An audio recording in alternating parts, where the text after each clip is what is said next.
ஓம் சாந்தி. எல்லாரும் குசியாக இருக்கீங்களா? இன்றைய முரளிலிருந்து முக்கியமான ஞான ரத்தினங்கள். முதல் பாயிண்ட், இன்றைக்கி அவ்யத்தவாணி தலைப்பு சொல்கிறார் பாபா. 4 பாடத்தின் அனுபவத்தின் அத்தாரிட்டி மூலம் சச்சரவுகளை எல்லாம் சமாதானமாக மாற்றுங்கள். ஃபஸ்ட்டு பாபா வந்தனே சொல்கிறாரு, பிராமண உலகத்தை படைக்கக்கூடிய தந்தை பிராமண குழந்தைகளை சந்திக்கிறதுக்காக வந்திருக்கேன். இந்த உலகம் சின்னஞ்சிறிய உலகம், மிகவும் அன்பான உலகம், மிகவும் விசேஷமான உலகம். ஏன்னா இந்த பிராமணர்கள் கோடியில் சிலர், அந்த சிலரிலும் சிலராக இருக்காங்க அப்படின்னு. ஏன்னா தன்னுடைய தந்தையை அறிஞ்சுக்கிட்டாங்க, கூடவே தந்தைக்கிட்டேருந்து ஆஸ்தி அடையக்கூடிய அதிகாரியாகவும் மாறியிருக்காங்க. அப்போ இந்த மாதிரி பாக்கியம் யாருக்கு கிடைக்கும்? கோடியில் சிலரிலும் சில ஆத்மாக்களுக்கு மட்டுமே கிடைக்கும் அப்படின்னு சொல்கிறார். தந்தை ஜென்மம் எடுத்த உடனே குழந்தைகளுக்கு நெற்றியில் அந்த பாக்கியத்தின் திலகம் வச்சுட்டேன், பாக்கிய வள்ளல் பாக்கியத்தின் திலகம் வச்சுருக்கேன் அப்படின்னு சொல்கிறார். அப்போ இந்த பாக்கியத்தின் அனுபவம் செய்துக்கிட்டே இருக்கணும், இந்த உயர்ந்த பெருமிதத்திலே இருக்கணும். அப்படிப்பட்ட ஈஸ்வரிய போதை இருக்குதா? அப்படி அந்த போதை இருந்துச்சுன்னா அது ஒவ்வொரு செயல்லையும் தெரியணும் அப்படின்னு சொல்கிறார். அப்புறம் கர்மயோகியை பற்றி சொல்கிறார். உங்களுடைய ஒவ்வொரு செயலிலையும் யோக நிலை அனுபவமாகணும், கர்மயோகியாக இருக்கணும். எப்படி வாழ்க்கை நிரந்தரமாக இருக்குதோ அதே போல் நிரந்தரமாகவே யோக வாழ்க்கை வாழக்கூடியவங்க, கர்மயோகி யோகி வாழ்க்கை வாழக்கூடியவங்க அப்படின்னு சொல்கிறார். சும்மா ஒரு 8 மணி நேரம் நினைவு செய்தோம், ஒரு 6 மணி நேரம் நினைவு செய்தோம் அப்படின்லாம் கிடையாது. வாழ்க்கை எப்படி நிரந்தரமாக இருக்குதோ யோக நிலையும் அப்படி நிரந்தரமாக இருக்கணும் அப்படின்னு சொல்கிறார். பிராமண வாழ்க்கையின் லட்சியமே என்ன? நினைவு தான் அப்படின்னு சொல்கிறார். அப்போ நினைவு அந்த லட்சியத்துக்கு ஏற்ற லட்சணங்கள் உங்களுக்கு ஆட்டோமேட்டிக்காக வெளிப்படையாக தெரியணும் அப்படின்னு சொல்கிறார். அடுத்து பாபா உங்களுடைய நெற்றியில் நான் அதிர்ஷ்டத்தின் நட்சத்திரத்தை பார்த்துட்ருக்கேன், உங்களை நான் உயர்ந்த பார்வையில் பார்க்குறேன், சுயமரியாதை நிரம்பிய குழந்தைகள், சுயராஜ்ய அதிகாரிகள் அப்படிங்கிற பார்வையில் பார்த்துட்ருக்கேன் அப்படின்னு சொல்கிறார். அப்போ உங்களுக்கும் அதே அனுபவம் இருக்குதா? நீங்களும் உங்களை அப்படியே உணர்றீங்களா அப்படின்னு கேட்குறாரு.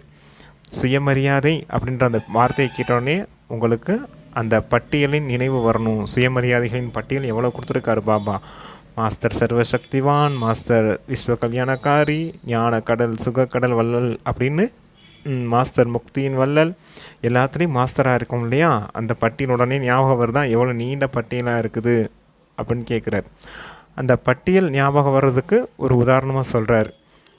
சுயமரியாதையில் நீங்கள் இருந்தீங்கன்னா நான் என்கிற தேக அபிமானம் முடிஞ்சு போகும் அப்படின்னு சொல்கிறார். தேக அபிமானத்தை முடிக்கிறதுக்கு ஒரே வழி சுயமரியாதையில் இருக்கிறது தான் அப்படின்னு சொல்கிறார். அதுக்கு அந்த சுயமரியாதைங்கிற சுவிட்ச் ஆன் பண்ணி வைங்க. எப்படி? சுவிட்ச் ஆன் பண்ண உடனே லைட் எரியுது, லைட் எரிஞ்சோடனே இருள் மறைஞ்சு போயிடுது இல்லையா? அதே போல் நீங்கள் இந்த சுயமரியாதைங்கிற சுவிட்சை ஆன் பண்ணும்போது நான் ஆத்மா உணர்வு, இந்த லைட் ஆன் ஆகிடும். அப்போ விதவிதமாக வரக்கூடிய இந்த தேக அபிமானம் அதெல்லாம் முடிஞ்சு போயிடும் அப்படின்றது பாபா சொல்கிறார். பாபா குழந்தைகளின் விளையாட்டையும் பார்க்குறேன் அப்படின்னு சொல்கிறார். இந்த சுயமரியாதைகளை பற்றி நல்லா கேட்குறீங்க, அதை வர்ணனையும் செய்கிறீங்க, சிந்தனையும் செய்கிறீங்க, ஆனால் அனுபவத்தில் இருக்குதா அப்படின்னு கேட்குறாரு. ஒரு முறை நீங்கள் அனுபவம் செய்துட்டிங்கன்னா அந்த அனுபவத்தின் அத்தாரிட்டி உங்களுக்கு இருக்கணும் தானே அப்படின்னு கேட்குறாரு. ஆனால் அனுபவம் குறைவாக இருக்குது, இதை முதல்ல நீங்கள் அனுபவம் செய்யுங்க அப்படின்னு சொல்லியிருக்காரு. பக்தியில் கூட எப்படி இருக்காங்க அப்படின்னா அதை நல்ல ரசனையோடு வர்ணிக்கிறாங்க, சிந்தனை செய்கிறாங்க, அவ்வளோதான், அவங்களுக்கு எந்த அனுபவமும் இல்லை. ஆனால் இப்போ நீங்கள் ஞானிய ஆத்மாக்களாகிட்டீங்க, அப்போ ஞானத்தின் விஷயமே எல்லாத்தையும் அனுபவம் செய்கிறது அப்படின்னு சொல்லியிருக்காரு பாபா. செகண்ட் பாயிண்ட்டு, அனுபவமூர்த்தி ஆகுங்கள். தந்தைக்கிட்டேருந்து என்னென்ன ஞான கருத்துக்கள் கேட்குறீங்களோ, சுயமரியாதையின் விஷயங்கள்லாம் கேட்குறீங்களோ, அதெல்லாம் உங்களுக்கு அந்த அளவுக்கு அனுபவத்தில் கொண்டுட்டு வாங்க அப்படின்னு சொல்கிறார். நீங்கள் உங்கள் வாழ்க்கையில் ஒரு முறை அனுபவம் செய்துட்டிங்கன்னா அதை 1000 பேர் சேர்ந்து அந்த அனுபவத்தை அகற்ற முயற்சி செய்தாலும் அகற்ற முடியாது. மாயை கூட உங்களுடைய அனுபவத்தை அகற்ற முடியாது. அனுபவத்துக்கு அந்த அளவுக்கு சக்தி இருக்குதுன்னு சொல்கிறார். எப்படி நீங்கள் இந்த உடலில் வந்தோடனே இந்த உடலின் பேர் எந்த அளவுக்கு அக்யூரேட்டாக ஞாபகம் இருக்குது உங்களுக்கு, எந்த அளவுக்கு அது அனுபவத்தில் இருக்குது, அதே போல் சுயமரியாதைகளின்ற பேர் இருக்கு இல்லையா, இந்த டைட்டில்ஸ்லாம் இருக்குது இல்லையா, உங்களுடைய தானே ஆத்மாக்களின் டைட்டில்ஸ் தானே அதெல்லாம் அந்த அளவுக்கு உங்களுக்கு அனுபவத்தில் வரணும் அப்படின்னு சொல்கிறார். ஒரு முறை நீங்கள் ஆத்மான்னு உணர்ந்தீங்க, அப்போ ஆத்மாங்கிற விஷயத்தை நீங்கள் மறந்துட்டீங்க அப்படின்னா என்ன விஷயத்தில் இருப்பீங்க? தேகத்தின் உணர்வில் தான் இருப்பீங்க. இப்படி அந்த ஆத்மாங்கிற விஷயத்தை மறந்து தேக உணர்வில் போகிறதுக்கு என்ன காரணம் அப்படின்னு கேட்குறாரு. காரணம் 63 பிறவிகளாக தேகத்தின் உணர்வுலே இருந்து இருந்து பயிற்சி பண்ணிட்டீங்க. அதனால தான் ஆத்ம உணர்வில் உங்களால் இருக்க முடியறதில்ல. அதனால் இப்போ ஆத்ம உணர்வில் இருக்கிறதுக்காக இந்த சுயமரியாதைகளின் பயிற்சி செய்யுங்க. அப்போ ஆட்டோமேட்டிக்காக அந்த ஆத்ம உணர்வில் வந்துடுவீங்க அப்படின்னு சொல்கிறாரு. அதுக்கு தான் பிராமண வாழ்க்கையின் இந்த கர்மயோகி வாழ்க்கையின் அனுபவம் உங்களுக்கு வரணும். இந்த அனுபவத்தை செய்யுங்க அப்படின்னு சொல்லியிருக்கார். அப்புறம் knowledge is light and might அப்படின்னு சொல்கிறாங்க இல்லையா? ஞானம் கேட்குறது, சிந்தனை செய்கிறது அப்படி இருக்கக்கூடாது. மற்றவங்களுக்கு சொல்கிறது அந்த விஷயத்தில் மட்டும் இருக்கக்கூடாது. அது அனுபவத்தில் வரணும் அப்படின்னு சொல்லியிருக்கார். ஞானம் எப்படியோ அது போல் யோகமும் இருக்குது. ஞானமும் யோகமும் லைட் அண்டு மைட்டாக இருக்குது. ஒளி மற்றும் சக்தி நிரம்பியதாக இருக்குது. ஞானி ஸ்வரூபம், யோகி ஸ்வரூபம், யுக்தி ஸ்வரூபம், தாரணை ஸ்வரூபம் இதெல்லாம் வேணும் இல்லையா? அப்புறம் கூடவே சேவை. எப்போ ஞானம் யோகம் தாரணை ஆயிடுச்சோ ஆட்டோமேட்டிக்காக சேவை நடக்கும். எதன் மூலமாக சேவை நடக்கும்? உங்களுடைய மனம், சொல், செயல், சம்பந்தம், தொடர்பு, உறவு முறைகள் எல்லாத்துலேயும் சேவை நடக்கும் இல்லையா? இயல்பாக அது சேவை நடந்துக்கிட்டே இருக்கும் இல்லையா? இதெல்லாம் அனுபவமூர்த்தி ஆகுங்க அப்படின்னு சொல்கிறார். அதான் 4 பாடங்களின் அத்தாரிட்டி உங்களுக்கு இருக்கணும், அனுபவத்தின் அத்தாரிட்டி இருக்கணும் அப்படின்னு சொல்கிறார். அனுபவத்தின் அத்தாரிட்டி உடையவர்களாக ஆகுங்க. அனுபவசாலிகளாக இருந்தால் தான் இந்த சச்சரவுகள் இருக்குது இல்லையா? அதெல்லாம் உங்களால் சமாதான ஸ்வரூபமாக ஆக்க முடியும் அப்படின்னு சொல்லியிருக்கார். நீங்கள் இப்போ சமாதான ஸ்வரூபம் ஆகிறதுக்கான முயற்சி செய்துக்கிட்டே இருக்கீங்க. ஆனால் இறுதி நேரத்துக்குள்ளே நீங்கள் முழுமையாக அந்த சமாதான ஸ்வரூபம் ஆகணும் அப்படின்னு சொல்லியிருக்கார். அனுபவங்களின் அத்தாரிட்டி மூலமாக வரக்கூடிய பிரச்சனைகளை எல்லாம் சமாதான ஸ்வரூபமாக ஆக்கணும். இதுக்கு அனுபவ மூர்த்தி ஆகணும் அப்படின்னு சொல்லியிருக்கார். அனுபவ மூர்த்திகள் ஒரு வினாடியில் இந்த விஷயங்கள் எல்லாம் மாற்றம் செய்து விடுவாங்க அப்படின்னு சொல்லியிருக்கார். குறிப்பாக பாபா ஒவ்வொரு குணம் மற்றும் ஒவ்வொரு சக்திகளிலும் கூட உங்களுக்கு அனுபவத்தின் அத்தாரிட்டி இருக்கணும். அப்போனா தான் உங்களால் இந்த சச்சரவுகள்லேருந்து விடுபட்டு சமாதான ஸ்வரூபம் ஆக முடியும். அப்போ தான் நீங்கள் அனுபவ மூர்த்தி முழுமையாக ஆக முடியும் அப்படின்னு சொல்லியிருக்காரு. அடுத்து 3rd பாயிண்ட்டு, மதுபனில் வந்திருக்கக்கூடிய குழுக்களை பார்த்து பாபா சொல்லிகிட்ருக்கார். டபுள் ஃபாரினர்ஸ், தாய்மார்கள், அப்புறம் பாண்டவர்களின் குழு வந்திருக்குது. பாபா அவங்கக்கிட்ட பேசிகிட்ருக்கார். ஃபஸ்ட்டு பாண்டவர்களை பற்றி பேசுகிறார். பாண்டவர்களினுடைய விசேஷத்தன்மை என்ன? நம்பிக்கை, நிச்சய புத்தி அப்படின்னு சொல்கிறார். நிச்சய புத்தி விஜயந்தி இல்லையா அப்படி சொல்கிறார் பாபா. பாண்டவர்கள் எப்போவும் நம்பிக்கை கொண்டவர்கள், அவங்க வெற்றி பாண்டவர்கள் அப்படின்னு சொல்கிறார். வெற்றியின் திலகம் பாண்டவர்களுக்கு வைக்கப்பட்டிருக்குது. பாண்டவர்கள்னு சொல்லும் போதே பாண்டவர்களின் பதியும் உடனே ஞாபகம் வந்துடும் இல்லையா அப்படின்னு சொல்கிறார். அங்கே பக்தி மார்க்கத்தில் பாண்டவர்களுக்கு பதி திரௌபதின்னு காமிச்சிருக்காங்க. ஆனால் இங்கே பாண்டவர்களுக்கு பதி யார்? பாபா.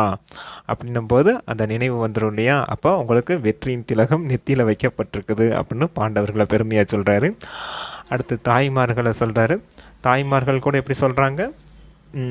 நமது பாபா அப்படின்னு சொல்கிறாங்க. நமது பாபா கிடையாது, என்னுடைய பாபா அப்படின்னு சொல்லுங்க அப்படின்னு சொல்கிறாரு பாபா. அப்போ இறைவனையே தன்னுடைய மாற்றிக்கக்கூடிய மந்திரவாதிகள் யார்? இந்த தாய்மார்கள் அப்படின்னு சொல்கிறார். பாபா சங்கம யுகத்தில் வந்து தாய்மார்களை முன்னுக்கு வைக்கிறாரு. அது இந்த உலகத்தில் கூட வெளிப்படையாக வருது அப்படின்னு சொல்கிறார். இப்போ இந்த உலகத்தில் பாருங்கள், எல்லா துறைகளிலையும் பெண்களுக்கு முன்னுரிமை கொடுக்கப்படுது இல்லையா? இப்போ பாதுகாப்பு துறைன்ற ஆர்மி, நேவி, ஏர்ஃபோர்ஸ்லாம் ஆண்கள் மட்டும்தான் இருந்தாங்க. இப்போ அதில் கூட பெண்கள் வந்துட்டாங்க இல்லையா? அப்போ பாபா வந்திருக்கதே இந்த தாய்மார்களுக்காகத்தான் அப்படின்னு நீங்கள் புரிஞ்சுக்கோங்க அப்படின்னு சொல்கிறார். அப்போ என்ன விஷயம்? பாபா எங்களுக்காக வந்திருக்காரு. இந்த தாய்மார்கள் என்னுடைய பாபான்னு சொல்லும்போது பாபாவும் என்ன சொல்லிடுறாரு? நீங்கள் எல்லாரும் என்னுடையவர்கள் அப்படின்னு சொல்லிடுறாராம். சர்வ சம்பந்தங்கள் உங்களுக்கு இருந்தாலும் தந்தையை நண்பனாக வச்சுக்கக்கூடிய சம்பந்தம் தான் பொதுவாக எல்லாருக்கும் பிடிச்சிருக்குது. சர்வ சம்பந்தங்கள் இருக்குது, இருந்தாலும் இந்த இறை நண்பன் அப்படிங்கிற இந்த சம்பந்தம் ரொம்ப சூப்பராக இருக்குது அப்படின்னு சொல்லியிருந்தார். அடுத்து 4th பாயிண்ட்டு, பாபா மதுபனை பற்றி வர்ணிக்கிறார். மதுபனை பார்த்தாலும் கேட்டாலும் வர்ணித்தாலும் எப்படி பார்த்தாலும் மதுபன் சொல்லும் போதே எல்லாருக்கும் குசி வந்துடுது இல்லையா அப்படின்னு கேட்குறாரு. அப்போ மதுபனுக்கு குழந்தைங்க வந்திருக்காங்க. அப்போ மதுபனின் விசேஷத்தன்மைகள் எவ்வளோ இருக்குது, அதில் எவ்வளோ பிராப்திகள் இருக்குது அப்படின்னு சொல்லியிருக்காரு. குறிப்பாக முக்கியமான பிராப்தி என்ன? சகஜ யோகம். மதுபனினுடைய வாயுமண்டலம் எவ்வளோ சூப்பராக இருக்குது. அப்போ இங்கே யோகா செய்கிறதுக்கு கடின உழைப்பு செய்ய வேண்டியதில்லை, சகஜமாகவே இயல்பான யோகியாக மாறிடலாம் அப்படின்னு சொல்கிறார். இங்கே சேவாதாரிகளின் குழு வந்திருக்குது. அவர்களின் விஷயம் வேறு, ஏன்னா சேவை செய்கிறதுக்காக வந்திருக்காங்க. ஆனால் இங்கே புத்துணர்வு பெறதுக்காக மிலன் செய்ய வந்திருக்காங்க இல்லையா குழந்தைங்க, அவங்களுக்கு என்ன வேலை? நல்லா சாப்பிடலாம், நல்லா தூங்கலாம், நல்லா யோகா செய்யலாம், நல்லா படிக்கலாம், அப்படி இருங்க, நல்லா சந்தோஷமாக இருங்க, என்ஜாய் பண்ணுங்க அப்படின்னு சொல்லியிருக்காரு. அப்போ குழந்தைங்க டிவியில் பார்த்துட்ருக்காங்க. வெளிநாட்டிலேருந்தெல்லாம் கூட தந்தை இரவு முழுக்க பேசக்கூடிய அந்த மிலன் விஷயத்தை கேட்டுட்ருக்காங்க. எல்லா குழந்தைகளுக்கும் அன்பு நினைவுகள் கொடுக்குறாரு. ஆனால் மதுபனுக்கு வர்றது தான் மிகவும் நல்லது. தூரத்தில் இருந்து சாதனங்கள் மூலமாக பார்த்துட்ருக்கீங்க, அது நல்லது தான். ஆனால் மதுபனுக்கு வர்றது மிகவும் நல்லது அப்படின்னு சொல்லியிருக்காரு. இந்த மதுபனுடைய மகிமையை உணரக்கூடியவங்க மகான் ஆத்மாக்கள் அப்படின்னு சொல்லியிருக்காரு. அடுத்து அப்புறம் குழுக்களை பற்றி சொல்கிறாரு. இங்கே பலவிதமானவர்கள் வந்திருக்காங்க. எல்லாரும் ஞானி, யோகி, தாரணா மூர்த்தியாக இருக்கீங்க. கூடவே நீங்கள் இப்போ இந்த சீசனில் ஒரு காரியம் செய்ய வேண்டியது இருக்குது அப்படின்னு சொல்கிறார். என்னென்னா, நீங்கள் திருப்தியாக இருந்து மற்றவர்களையும் திருப்திப்படுத்தக்கூடிய காரியம் செய்யணும். விநாசம் எப்போன்னு கேட்டுட்ருக்காதீங்க, ஆனால் அது எப்போனாலும் நடக்கும்.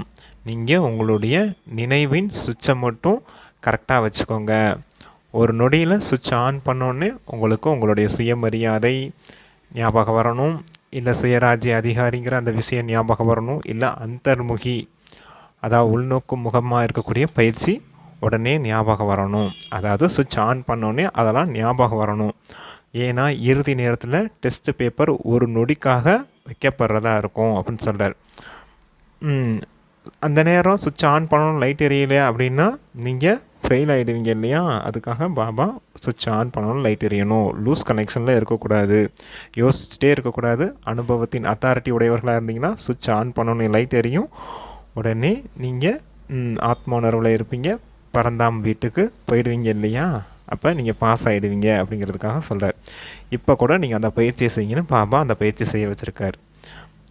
எப்படின்னா, இப்போ ஒரு நொடியில் நீங்கள் அனைவரும் பரந்தாம் நிவாசி ஆகுங்க, புத்தி எந்த இடத்துலையும் தடுமாற்றம் அடையக்கூடாது, பாபா ட்ரில் செய்வித்தார் அப்படின்னு சொல்லி முரளி முடிச்சிருக்காங்க.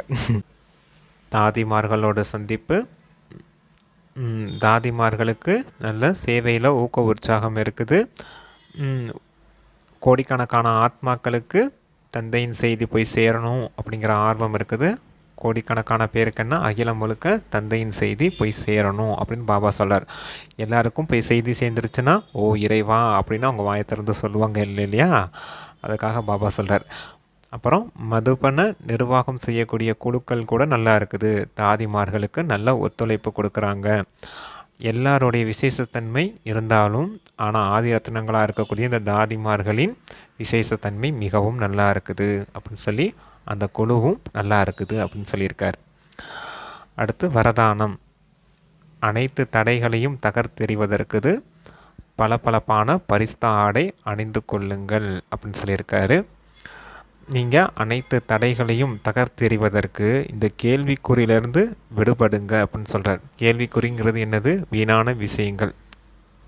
அதனுடைய கேள்விக்குறியெல்லாம் விட்டுட்டு நீங்கள் எல்லாத்துக்கும் முற்றுப்புள்ளி வைங்க அப்படின்னு சொல்கிறார். வீணான விஷயங்கள் வந்து விடுபடணும்னா முற்றுப்புள்ளி வைக்கணும். எதுக்கு? ட்ராமாங்கிற முற்றுப்புள்ளி வைக்கணும். அதான் முற்றுப்புள்ளி வச்சு உங்களுடைய சக்திகளை சேமிப்பு செய்யுங்க அப்படின்னு சொல்லியிருக்கார். இதற்கு நீங்கள் பளபளப்பான பரிஸ்தா ஆடை அணிந்து கொள்ளுங்க அப்படின்னு சொல்லியிருக்கார். சேறுபடி தான் ஆடை கூடாது, கூடவே சர்வ குணங்கள் என்ற ஆபரணங்களையும் அணிந்து கொள்ளுங்கள். அப்புறம் அஸ்த சக்திகளையும் ஆயுதங்களாக வச்சுக்கோங்க. மூர்த்தியாகி தாமரை மலர் என்னும் ஆசனத்தின் சிரேஷ்ட வாழ்வு, அதாவது உயர்ந்த வாழ்வு என்னும் பாதத்தை வையுங்கள் அப்படின்னு சொல்லியிருக்கார். அதாவது குணங்களையும் சக்திகளையும் பயன்படுத்துங்க, அப்போ சக்திசாலியாக ஆயிடுவீங்க இல்லையா. அதுலேயும் தாமரை மலர் போல் விடுபட்டு இருந்து சேவை செய்யுங்க, டபுள் லைட் பரிஸ்தாவாக இருந்து பறக்கும் கலையில் பறந்துக்கிட்டே இருங்க அப்படின்னு சொல்கிறார். அப்போ தான் பளபளக்கும் பரிஸ்தா ஆடை அணிந்தவர், தடைகளை நீக்கியவர் அப்படின்னு சொல்ல முடியும் அப்படின்றதுக்காக வரதான சொல்லியிருக்காரு அப்பா. அடுத்து ஸ்லோகன் வந்து பயிற்சியில் முழுமையான கவனம் கொடுத்துக்கிட்டே இருந்தீங்க அப்படின்னா உங்களுடைய நம்பர் முன்னால் வந்துடும் அப்படின்னு சொல்கிறார். நீங்கள் முதல் நம்பர் உடையவராக ஆகிடுவீங்க. என்ன பயிற்சி சொன்னார்? அந்த சுயமரியாதைகளின் பயிற்சி, அப்புறம் சுயராஜ்ய அதிகாரிகளின் பயிற்சி, இந்த கர்மயோகி பயிற்சி, அந்தர்முகி பயிற்சிலாம் சொன்னார் இல்லையா, அதெல்லாம் செய்துக்கிட்டே இருங்க அப்படின்னு சொல்லி முடிச்சிருக்கார். Okay, thank you. ஓம் சாந்தி.